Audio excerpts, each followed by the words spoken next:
beloved Boss Mike Cervera. Panoorin niyo ito. Oh, ayan, mga kababayan ko ha. Tignan nyo ito ha. Oh, pakinggan nyo. Kasi itong si Eloy Borges ay nagpapakita ng health certificate ni PBBM.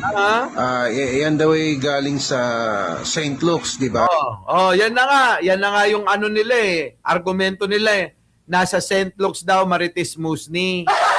Oo, Pacubits. Oo, nasa St. Luke's daw, nag-50-50. Hanggang patay na daw si Pangulong Bongbong.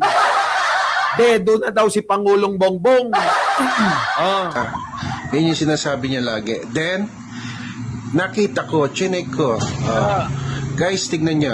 Tignan nyo mga kababayan ko. Chinek nga ni Kuya. Tignan ninyo. Tama ba? September 13. Oo. Pero 1967. Mga kababayan, mali po yan. Oo ha, mali po. Hindi po 1967 si Pangulong Bongbong. Sige, tuloy muna natin para maintindihan nyo maigi. Yung health certificate, ang nakalagay po dyan ay September 13, 1967. Then, ang nakalagay dyan, ang edad ni PBBM ay 56. Then, ngayon, nag-research po tayo kung ano ba yung edad ni PBBM, kung kailan talaga pinanganak. Then, eto guys, ang lumabas. Ano? Pinanganak si PBBM noong September 13, 1957. Kita nyo mga kababayan ko, yan ang sinasabi ko. Tama yung araw, pero yung date mali. Mali-mali mga kababayan. Yan yung ginagawa nila eh. Alam nyo mga kababayan, talagang ito'y nagpapakita na ho ng kadispiraduhan ni Sara Duterte. Talagang kailangan ni Sara Duterte na magbayad ng mga vloggers para ho magpakalat ng fake news, para ho mga kababayan lituhin ang sambayan ng Pilipino. Abay, nagiging epektibo naman, ano? Aminin natin mga kababayan, epektibo yung ginagawa nila. Yung kanilang ginagawa na propaganda ng paggawa ng mga fake news, epektibo. Diba? Nadadivert mga kababayan yung issue ng impeachment proceeding diyan po sa Kongreso. Nawawalat, nakakalimutan natin, ano? Kaya nga ho mga kababayan, ikaw Evangeline Camilosal, Leonora Belen Reyes, Nick Candido, Ai Chang, Presi Doherty, abangan natin sa 14. Ilang tulog na lang o 2 tulog na lang mga kababayan, matutunghayan na ho natin si Ramil Madriaga na magpapatotoo dito ho sa pilit iniiwasan, pilit iniiwas, pilit winawaksi, pilit tinatabunan ng kung ano-anong fake news na issue. Diba, Melencio Villanueva? Tama? Tuloy. Di 1967, guys.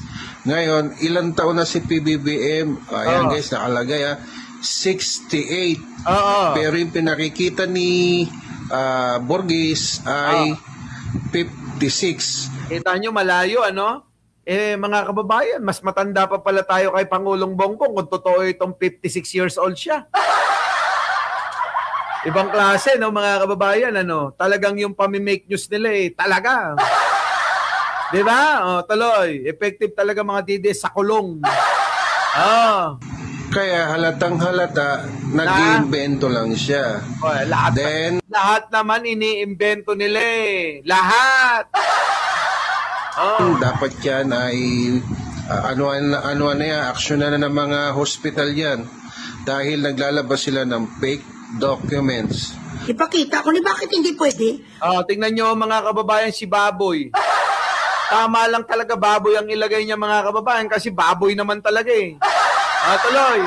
Alam nyo yung mga ganitong klaseng tao, sa totoo lang, alam nyo, wala tayong masasabi sa nakikipaglaban ng mga DDS, mga kaibigan natin, dahil sa kanilang mga pananaw at mga prinsipyo. Walang problema yun.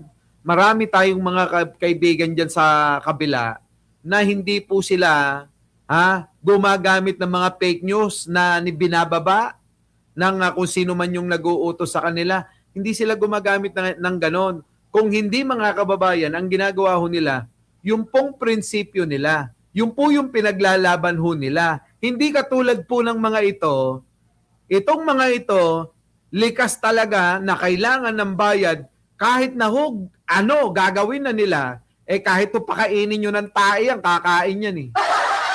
Tingnan nyo mga kababayan ko, anong nangyari? Ayan, mga kababayan ko, tingnan nyo, pasok. We are allowed to know his medical condition as per the as per the Philippine Constitution. Bakit dapat confidential? Ari, pakita ko sa buo. Wala na sa tabon-tabon. Medical Center, this is St. Luke's, okay? First name, Ferdinand Marcos Romualdez, ayan. Ayan, siya nagpakita niyan mga kababayan September 13, 1967. Ito pa nga lang birth date pa lang peke na. Ganyang katindi ang mga DDS, mga kababayan ko. Pamimeke, fake news na balita. Sa kanila nang gagaling yan. Tuloy. MRN, pwede nyo ni siya ma-check if you want. Tingnan nyo, mga kababayan ko, talagang yung mga nanonood naman, naniniwala. Kasi ang mga DDS, sabi ko sa inyo, yung mga yan, daig pa ang mga membro ng kulto.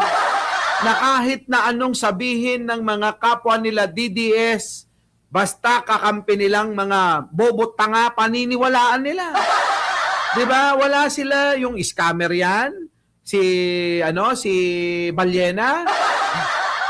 Wala yun. Wala silang pakialam doon. Si Kibuloy nga, 'di ba mga kababayan rapist, pinaniniwalaan ba nila? Hindi nga Yan pa kayang nang scam lang. Yung ang nanggahasa, yung ang isang pumatay, mga kababayan, hindi nila pinaniniwalaan Yan pa kayang scammer lang? Ganon katatangayang mga yan. Bobo, tanga, mga mangmang.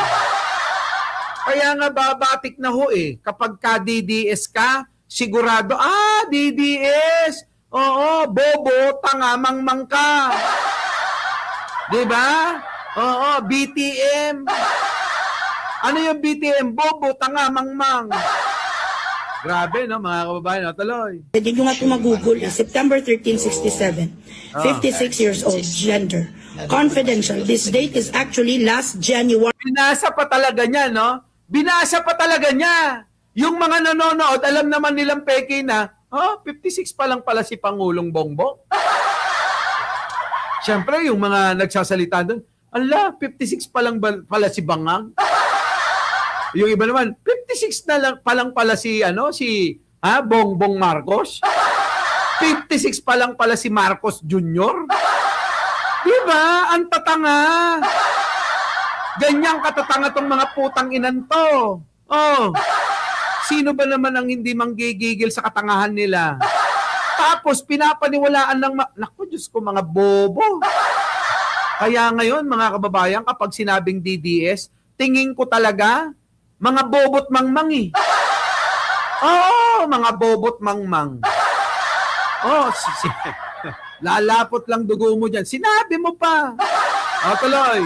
February 25, 2024 at 10:09 a.m. Kita nyo?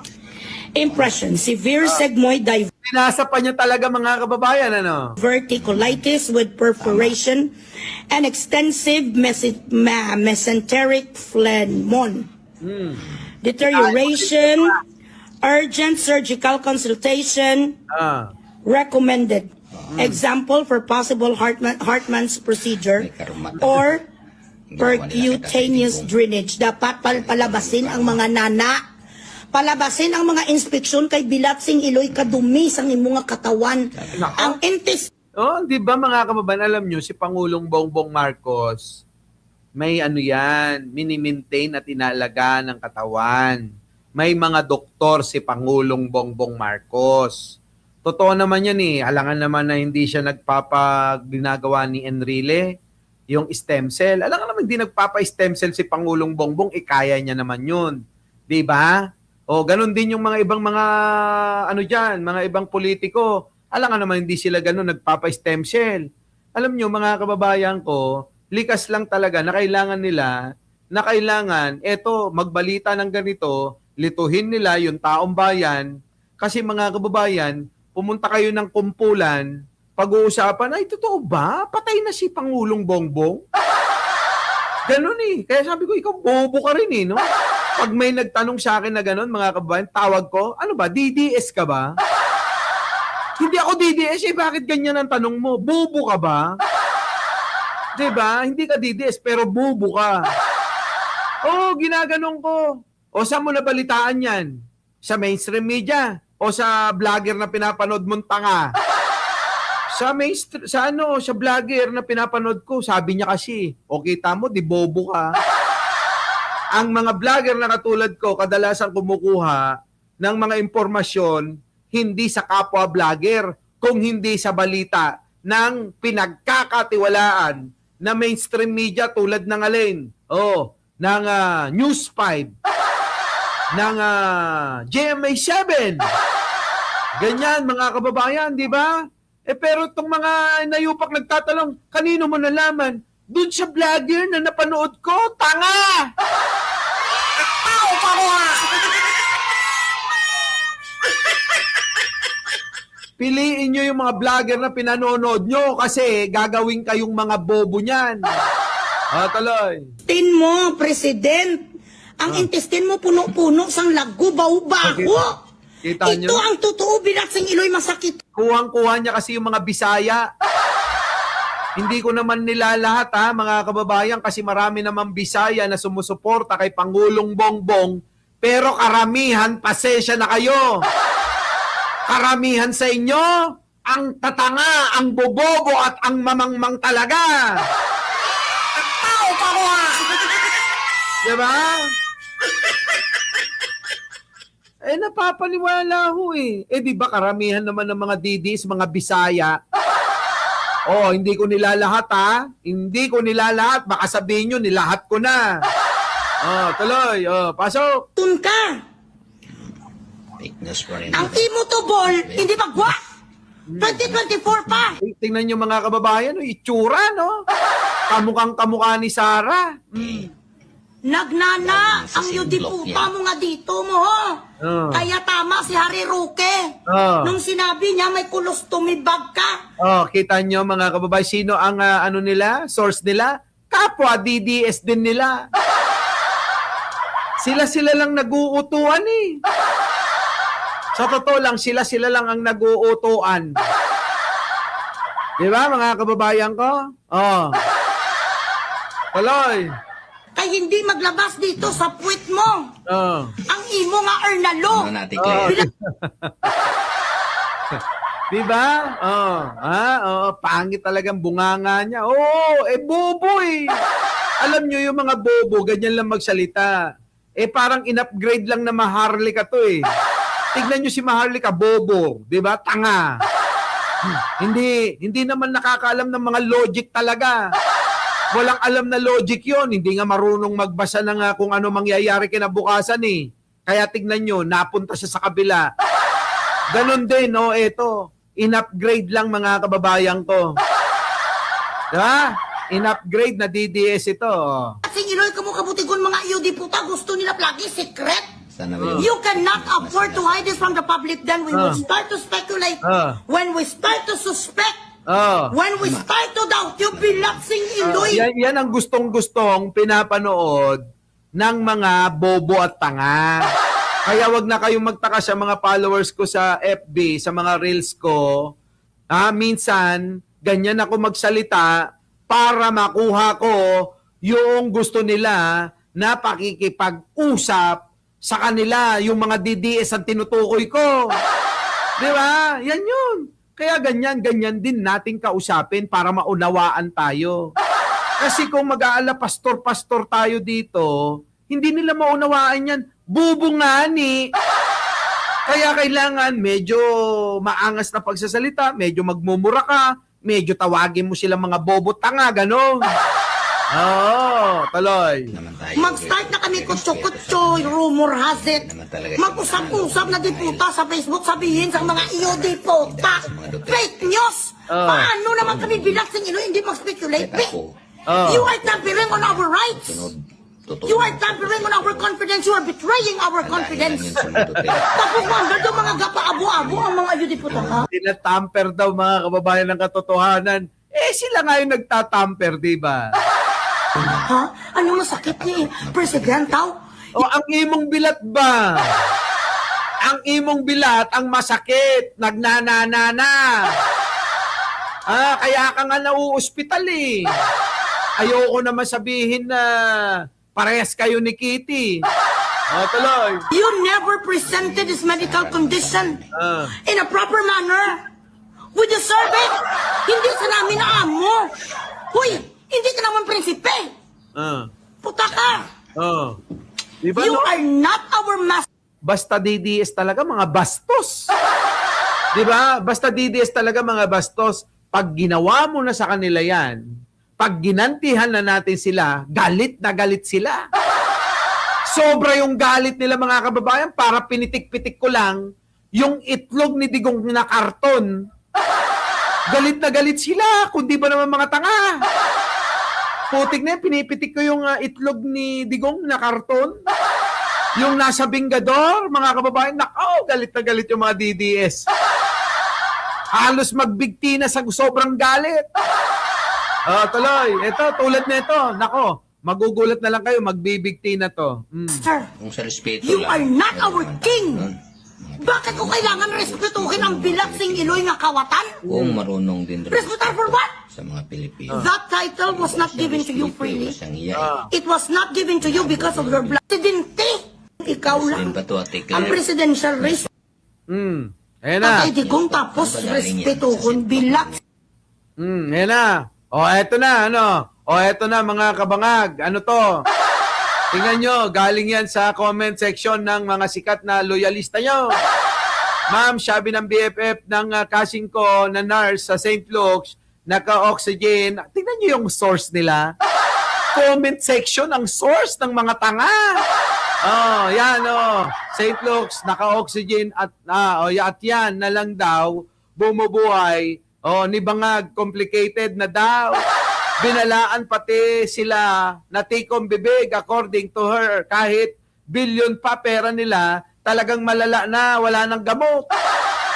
Kita nyo mga kababayan ko yung ginagawa nila, di ba? Yan. Saan kayo niyan? Ganyang katindi. Mga kababayan ko eto pa, tignan nyo. Ibang klase, no? Ibang klase yung mga ginagawa nilang pamimeke. Lahat na lang gagawin lahat. Nasaan na ba yung boss Mike? Eto, tingnan nyo. Yan, Guys, kung anong sinasabi ni Burikat Queen, before and after, hugas kamay. Ayan na. Tingnan nyo mga kababayan ko. Sasalita ng magsasalita, biglang babawiin babawiin mga kababayan. Kamay. Punta kayo sa West Wing. St. Luke's. Go. Verify. Ayoko sana magsalita kasi naawa ko sa doctor. Di ba? Guys, yung nagkalat pala guys nga nga GC nga nakadating sa akin. Bilaksing iloy budol guys. Ang source nila, GC nila. Sa GC nila, tignan nyo, may mga nagbababa. Ginagamit na nila at pinaniniwalaan, kundi ba naman mga bobo? Nakuha nyo? Ayan mga kababayan ko. Go. Verify. Ayoko sana magsalita kasi naawa ko sa doctor. Guys, yung nagkalat pala guys nga nga GC nga nakadating sa akin. Bilaksing iloy budol guys. Kita nyo? Sila, pare-pare sila mga DDS nagbubudulan. Nakuha nyo mga kababayan ko. Sila nagbubudulan. Aminado na yung nakuha niyang impormasyon na yon, budol daw. Paano mo ngayon babawiin yan kundi ka ba naman tanga? Tumanda ka na't ganyan-ganyan, tanga-tanga ka pa rin. Di ba mga kababayan ko? Hindi lang ho yan. Pati ho etong isang to. Ito, sino? Yan, sino to? Si Guangson, mga kababayan. Sabi rito, mga kababayan ni Guangson, sa kanyang programang sa totoo lang kasama si Kati Binag, nilinaw ni Atty. Rowena Guangson, attorney ka pa namang hayop ka, na hindi nila pinapalabas na tegi na. Kita nyo, biglang mga kambyo, di ba? Kung nung mga nakarang araw, Holy Week, pinapalabas nila si Pangulong Bongbong Marcos, patay na, tegi na, ngayon biglang mga nagkabigan.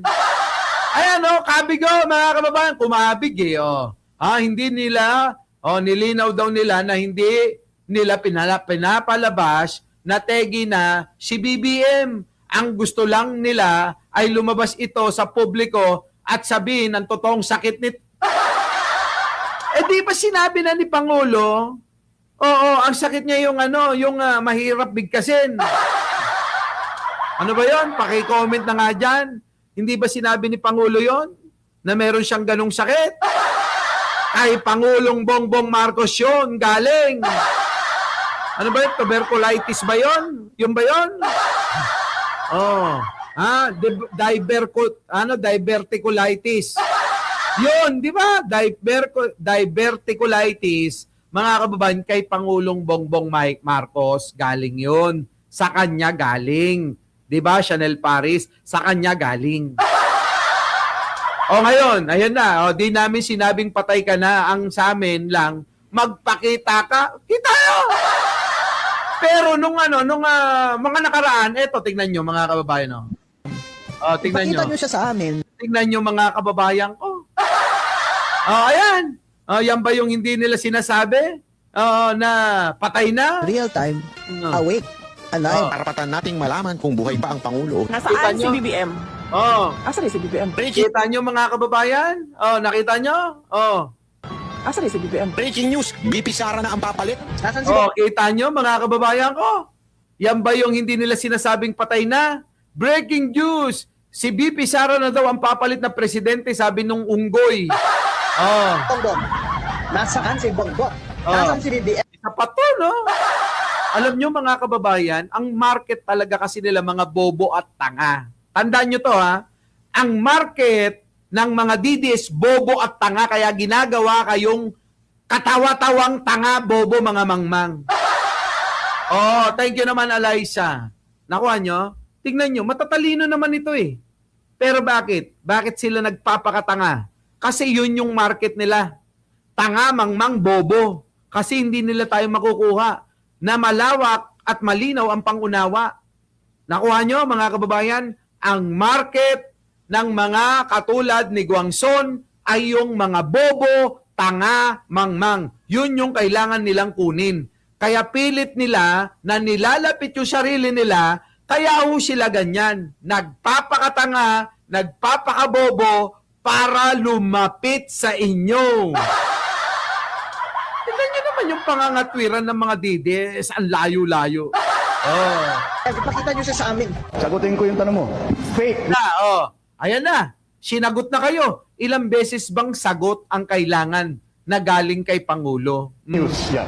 Ulit, fake news. Ito mga desperado, nag-iimbento na lang ng istorya para gumawa lang ng gulo.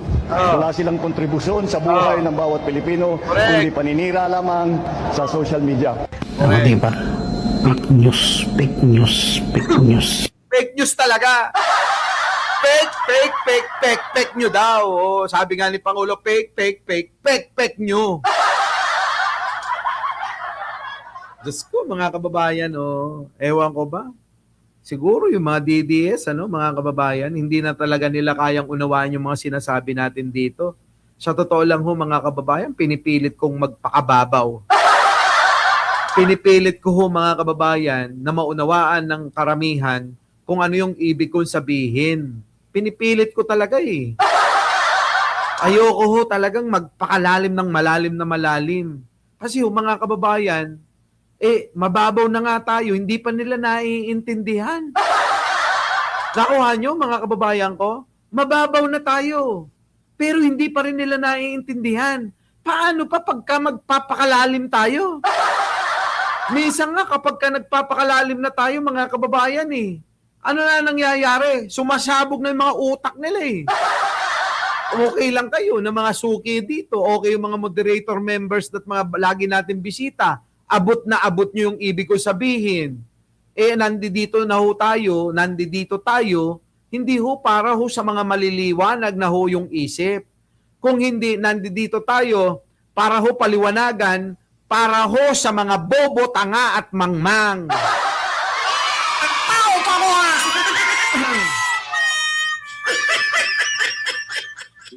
Nakuha nyo? Kaya ho tayo nandito. Di ba? Taga Baguio ako. Bina Valdez. Romeo Canlas. Sa inyo po, Mary Ann Iscaso. Ay, nako, mga kababayan ko. Ewan ko na lang, bakit ganito tong mga hayop na to?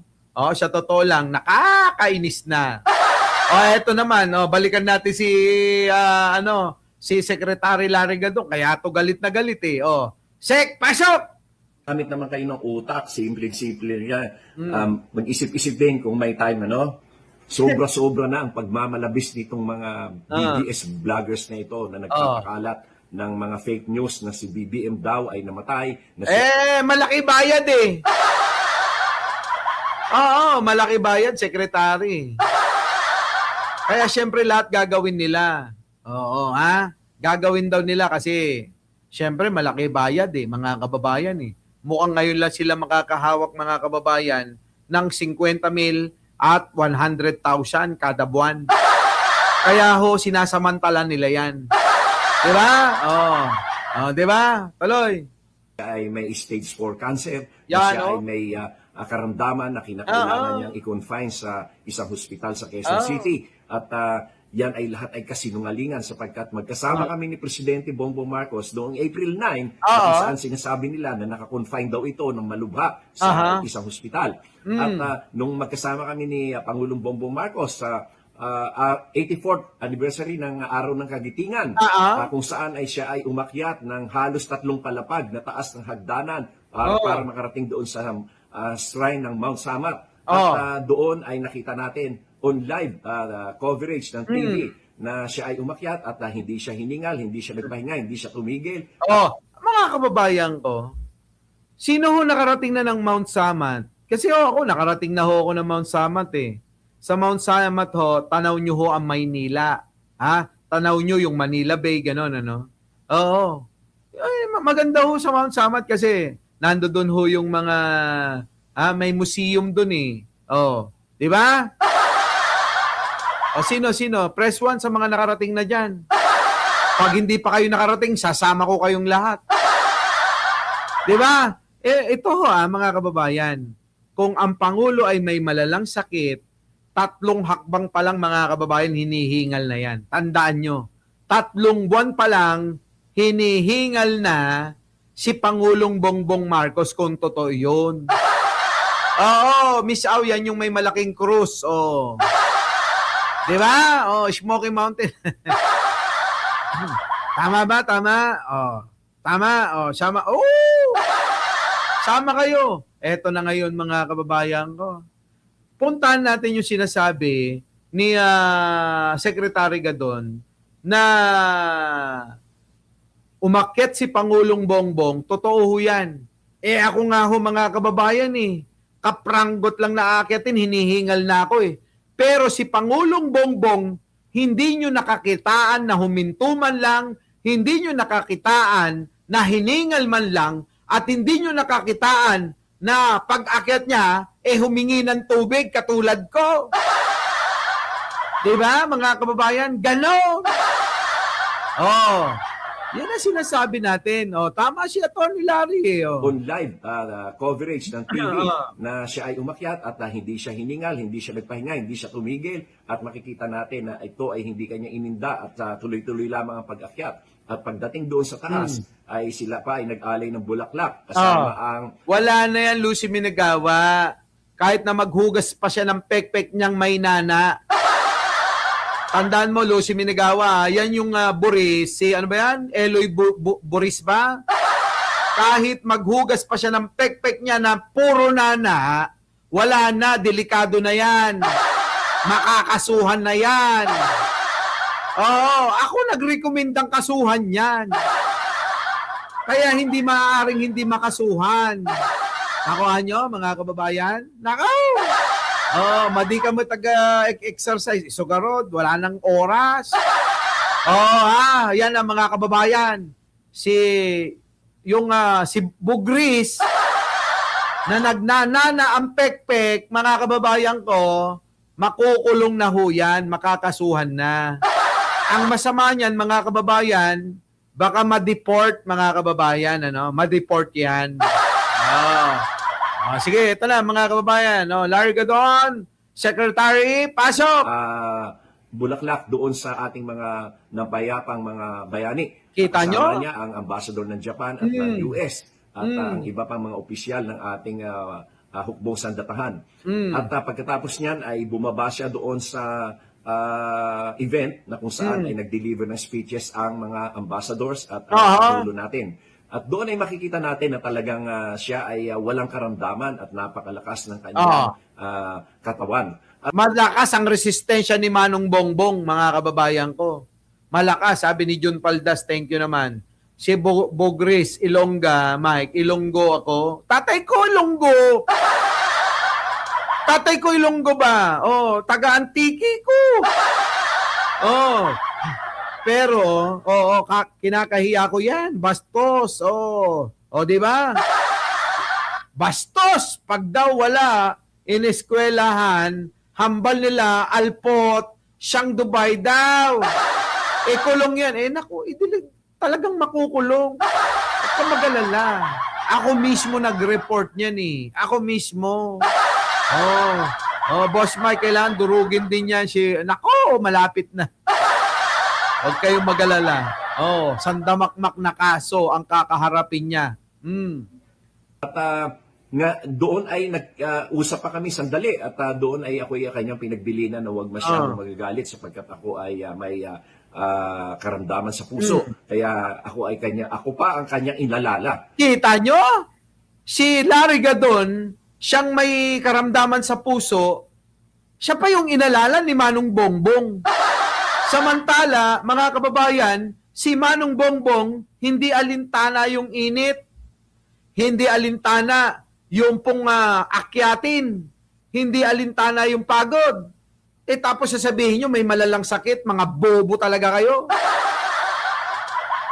Mga kababayan, tingnan nyo, bumabalik sa kanila yung karma. Ayan, nangangamatayan sila, nanganga-ospital sila. Meron pang isang DDS, meron pang mga nangangamatay yung pamilya nila. Siya totoo lang Talagang binabalikan sila ng karma. Tuloy. At kaya itong ating mga vloggers na ito ay umaabuso na. Nananawagan ako sa mga police agencies, sa mga investigative agencies and police authorities na umpisahan na ang pag-iimbestiga dito at kanilang kasuhan itong mga taong ito sapagkat ito ay pagmamalabis na. Ito ay maaaring makasira sa kumpiyansa ng mga investor sa ating bansa at makakasira din sa pag-unawa ng ating mga kababayan tungkol sa mga ginagawa ng administrasyon. Kaya panahon na upang ito ay kanilang itigil at sila ay aking nananawagan ako sa ating mga police authorities at investigative bodies na NBI, PNP, John Vic, di ba? Director Director Matibag. Ano na? Kilos-kilos na. Kaya hindi natatakot, ayaw nyo mag-sample Nung panahon nga ni Digong, naalala nyo? Meron silang sinampulan, kaya natakot yung mga bumabatikos kay Digong Natandaan nyo ba yon? Yung isang teacher, mga kababayan, anong ginawa nila? Pinahiya nila sa madlang people. Habang umiiyak, bago nila paiyakin, tinakot-takot nila na ganito mangyayari sa'yo, ganyan mangyayari sa'yo. Baka tinakot pa nga nilang isalvage yun ano sabi? Humingi ka na ng tawad kay Duterte para maabsuelto ka na. Pero ninyo, binibidyo nila habang humahagulgol ng iyak. Di ba? Ayaw lang kasing gawin ni Pangulong mag-sample ng ganyan eh. Di ba, no? Sampulan nyo na! Nakakainis dito sa mga ito eh. Puro lang mga pasikat ang mga walang yadin eh. Tingnan nyo si John Vic, putang na muntik na nahuli. Pati ba naman yun, pinasikat mong, naku, ewan ko sa'yo, John Vic. Pinagmalaki mo yung hinuli mong nakahubad, tinikitan mo. Proud na proud ka doon dahil nakahubad, tinikitan mo habang naghahalo ng simento. Tinikitan mo. Proud na proud ka doon. Pero doon sa kay tong sa mga nawawalang mga hayop na to, kila sino? Atong ang Bantag, Harry Roque, Saldico, puro muntikan lang. Anak ng pating, saan kayo nakakita na pinagmamalaki yung muntikan lang? Kalokohan yun mga kababayan eh. Oh, yan. Oh. Kanilang kasuhan itong mga itaong ito upang sila matigil. Oh, kakasuhan na nga yan. Our beloved Boss Mike! Boss Mike!